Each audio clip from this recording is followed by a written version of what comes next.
Eastern Time. I recommend using headphones if you would like to hear the gentle mic brushing.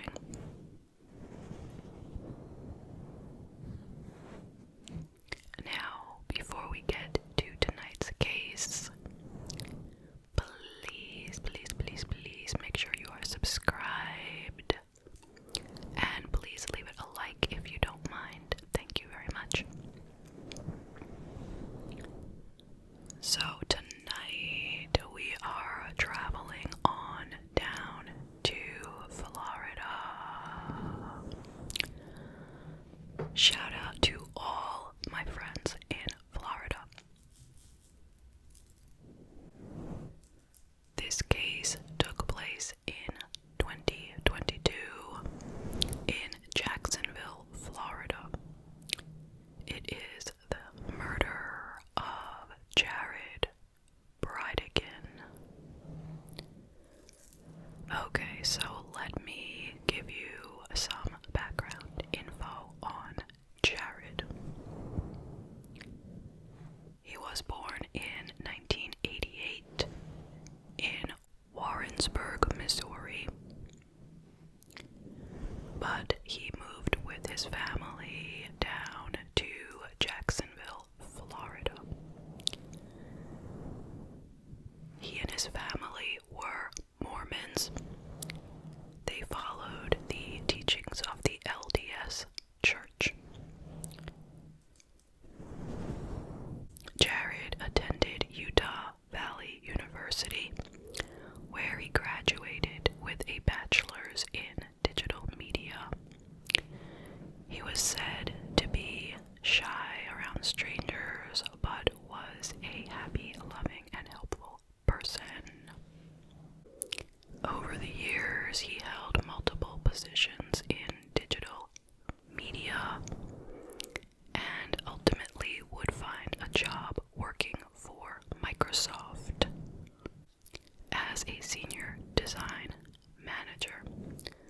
This is why this case is often referred to as the Microsoft murder or something of that nature. It's got very little to do with Microsoft other than just that he worked for them.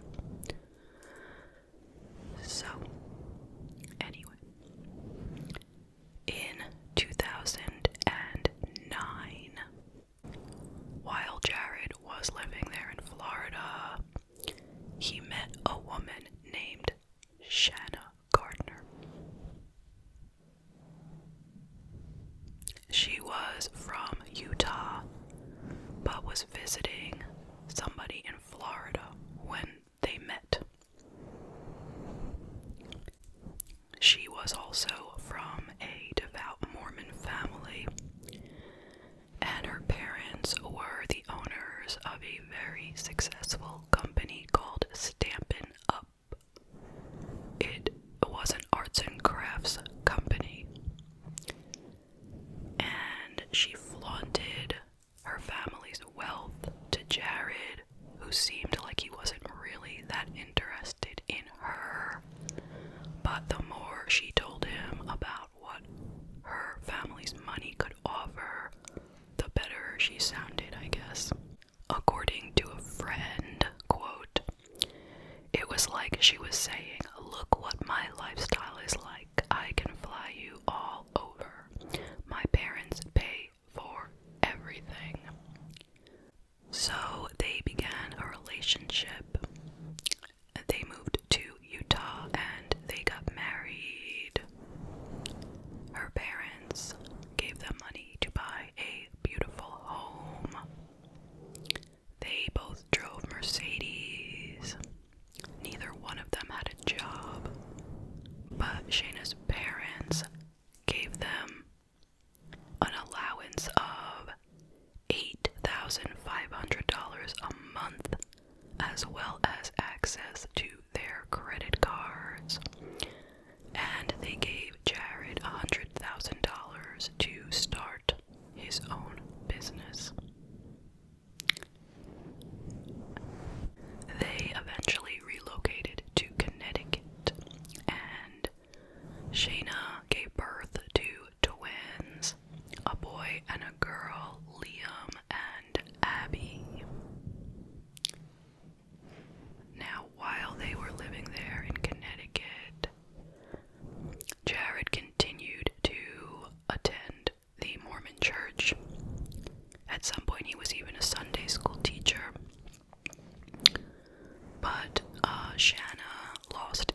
she filed for a divorce. It was February 2015 at the time when she filed for the divorce, on the grounds of the relationship being irrevocably broken, and she explained, "We just don't love each other anymore." But it wasn't that simple. There was a long and messy custody battle, very, very messy, where the two of them slung trash back and forth at each other, if you know what I mean. So each one of them wanted full custody, and each one of them wanted to stay in the house and be the sole occupant of the house. So some of the things that were said was that Jared had stolen money from the children's trust funds to use for himself, and that he was coaching the children to say bad things about their mother and then recording it to use against her in court. He claimed that she was recording him with hidden baby monitors all over the house, and had put a tracking device on his car, and had even locked him out of his bedroom. And he said the final straw was when she canceled a very important appointment for surgery for their son Liam that he needed, that they had waited a very long time to get. And that's when he knew she should not have custody. So back and forth, back and forth. But ultimately, the court decided they would share custody, and they would each get the kids 1 week on, 1 week off, and every Wednesday would be what they call date night. On date night, if it was not your week with the kids, you get to take them out on a Wednesday night. Okay. So, they continued to fight for the next 6 years. Okay, so it remained a tumultuous situation between them. And there was one time when Shayna said that she was taking the kids, for her turn, and she needed a certain piece of medical equipment for Liam, but Jared wouldn't give it because he said it was his, and she claimed that Jared cares more about trying to hurt her than he does about the health of their child.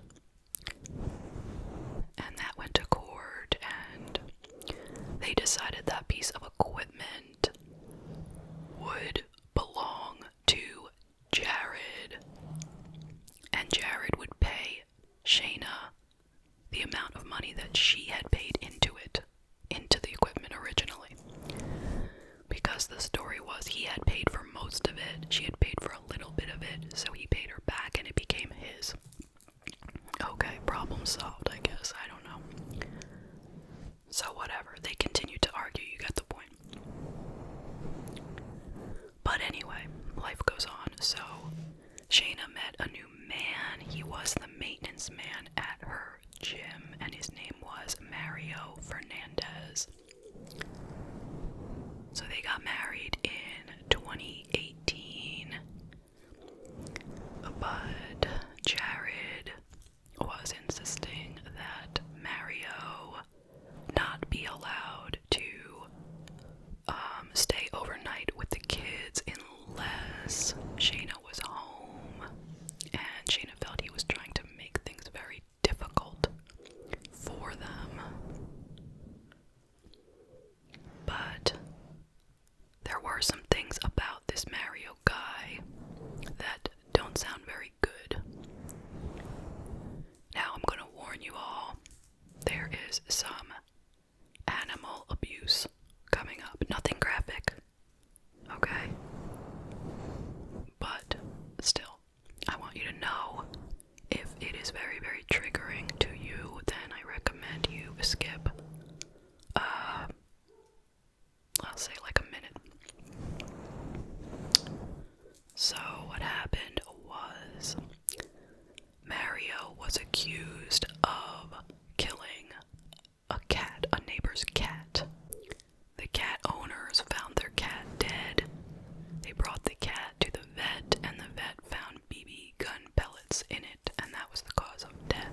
was pretty sure that it was Mario.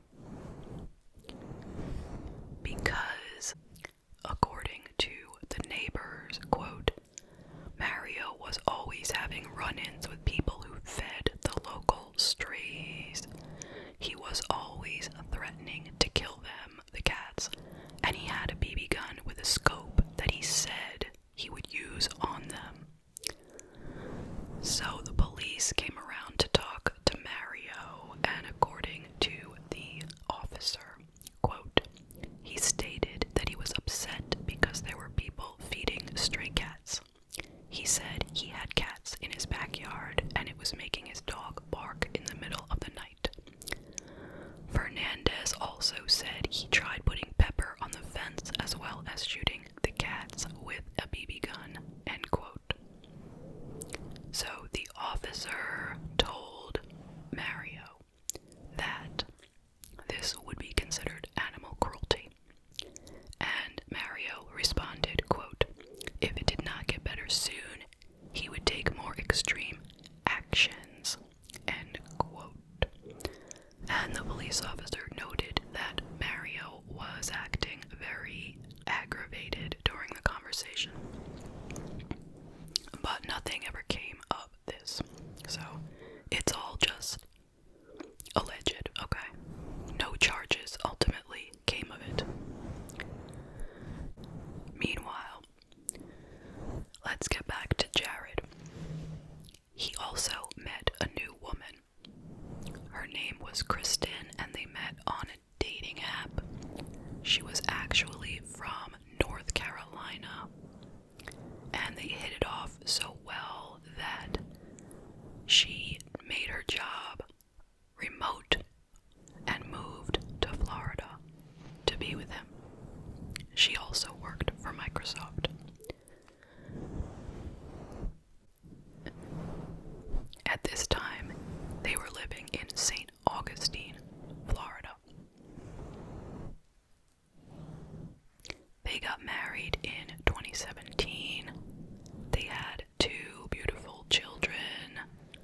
Bexley was their daughter that they had in 2019, and London in 2021. Other people said of them that they had a beautiful marriage. He was a great husband and father. He built them a playhouse in the yard and a laser tag arena in the garage, and he loved spending time with his family. But, as I mentioned before, the arguing between Jared and Shayna continued. Now let's move to the date of the crime.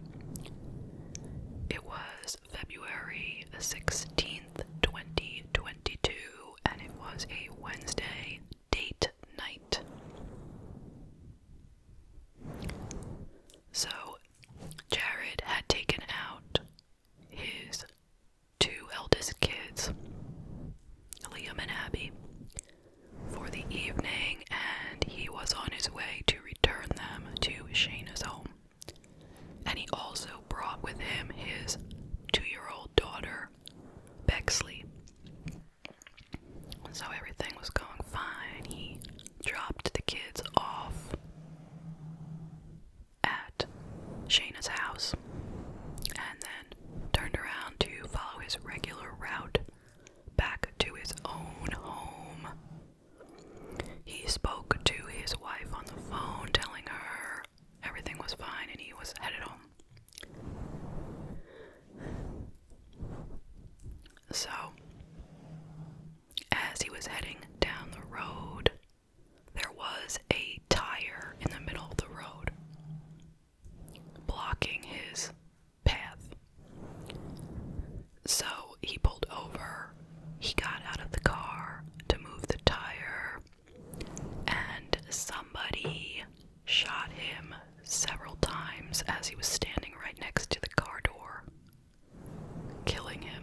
course, she was screaming and screaming and screaming. And then shortly after this, a passerby, driving down the road and sees this scene and calls the police. Nothing had been stolen from the car or from Jared, so this was not a robbery.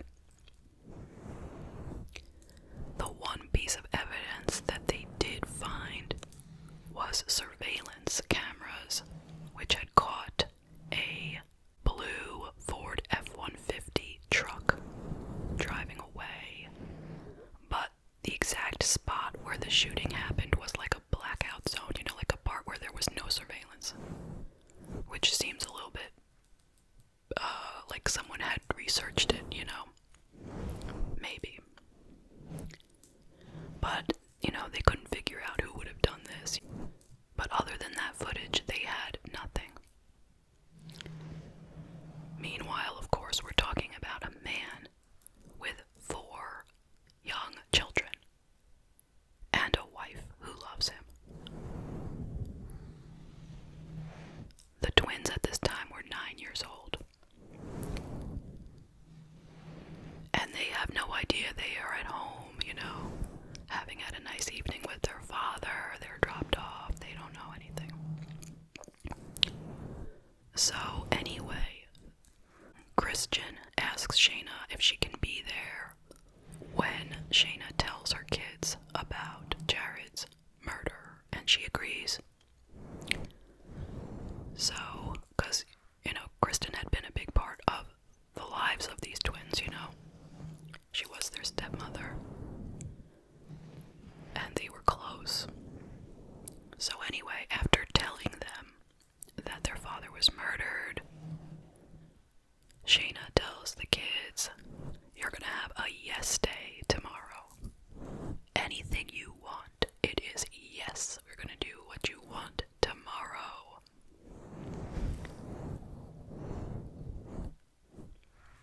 So, her son had always wanted a drum set, so they went to a music store to get him a starter drum pad.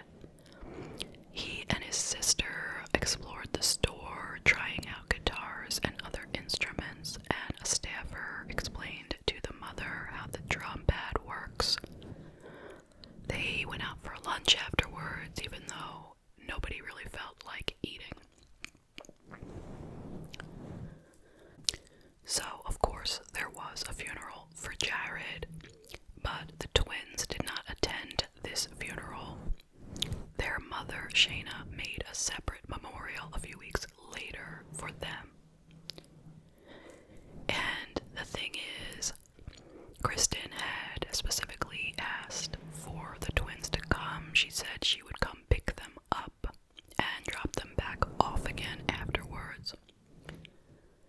But according to the grandmother, Shayna's mother, she claims that since everyone in their family had been uninvited to the funeral, except for the twins, Abby and Liam, they did not feel comfortable going without their mother.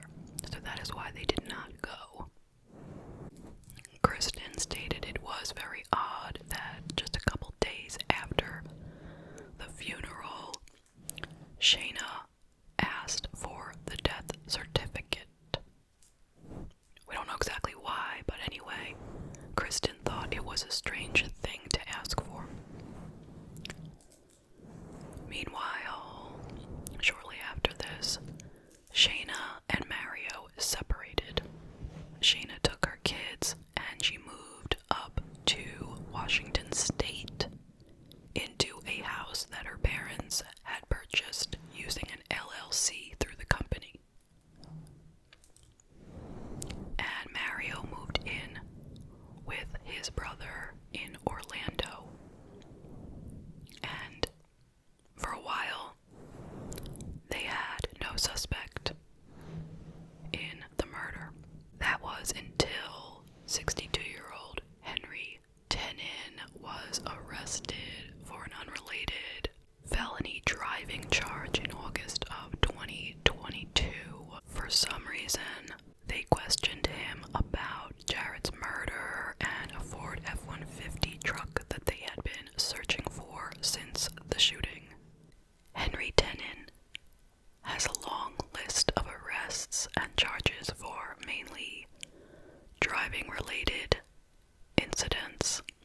It was said that the conspiracy to kill Jared began in November of 2022.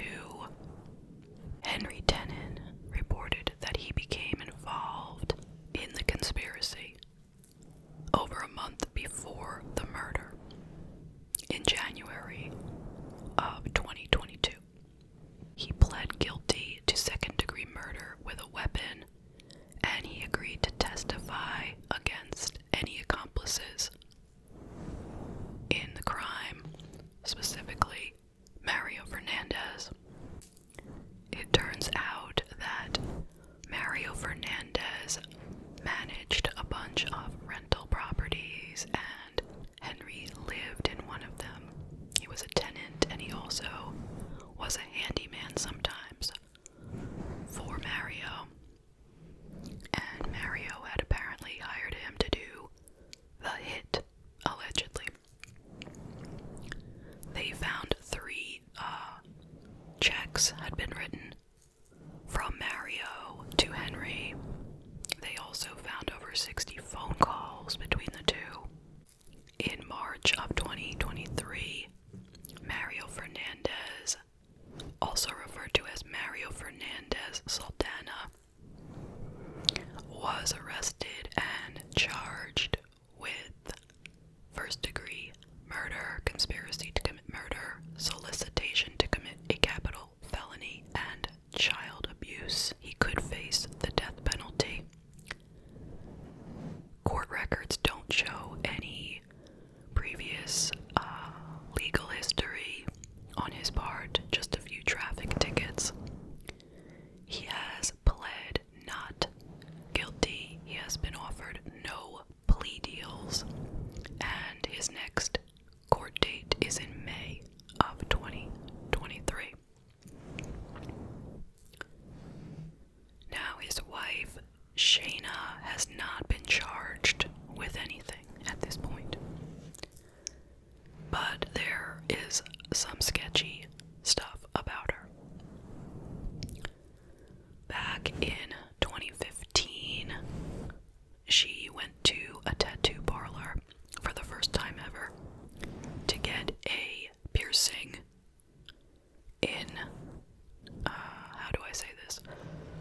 In a lower area of her body where most women would not want a piercing. I'll just say that, okay?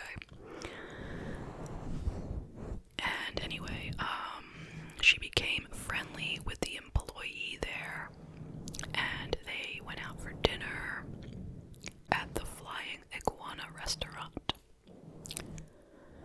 While they were eating at the restaurant, according to this friend, quote, she had been talking to us about her divorce, and she told us her life could just be better if he could just shut up, and asked us if we knew anybody that could shut him up.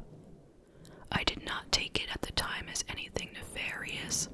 In hindsight, I can see how that can be taken differently now. He said that she complained that Jared was, quote, trying to take all of her money, end quote. This friend also said that Shayna started out looking like a regular mother. She came in for this piercing, and then she proceeded to get wilder and wilder each time she returned. Quote, she went from this goody two-shoes girl to this wild lady. I just remember thinking, well, this is a changed woman, end quote. And that is the case. What do you think? I will tell you some of my thoughts. Now, of course, my heart goes out to everyone who was hurt here. And that is a long list of people, because this is truly, truly tragic. First, we have Jared Bridegan, who was 33 at the time. A young guy with so much life ahead of him. A man with 4 young children. And a wife. And family.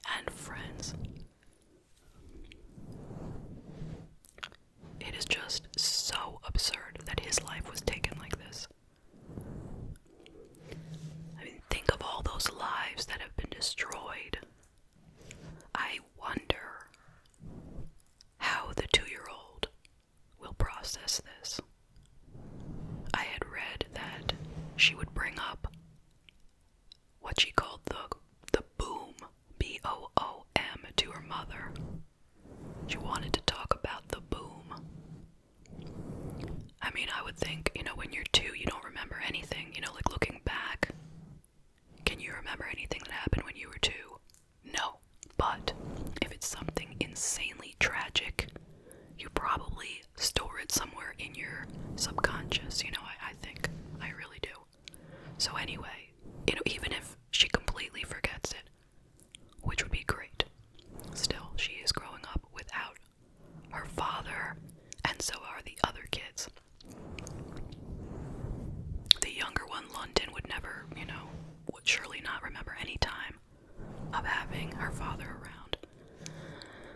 But the twins, obviously, they will definitely have a lot of memories of their father, and I'm sure they will miss him very much. Now, what do I think about who is guilty and who is not guilty? I mean, I think most of us probably think that Shayna knew what was going on. It may or may not have been her idea primarily.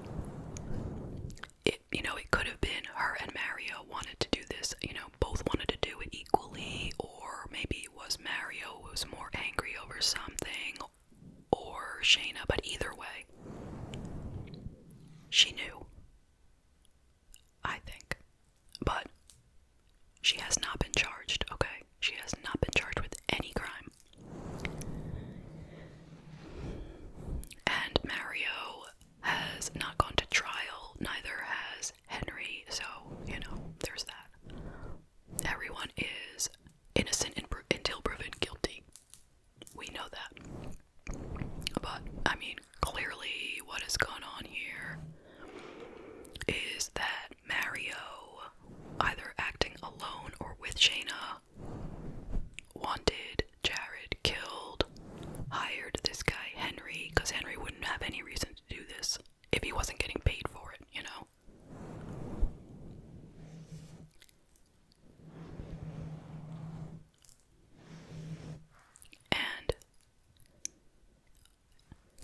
And it was obviously very, very premeditated. This was being planned out for months. There was research involved, I am sure.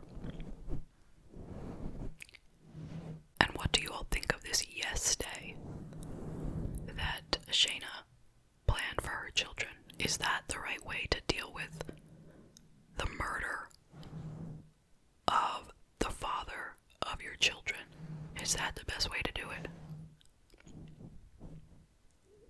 To try to take their mind off it the next day, like that, or even if it had been a couple of days, I don't know, is that the thing? Here's this horrible tragedy,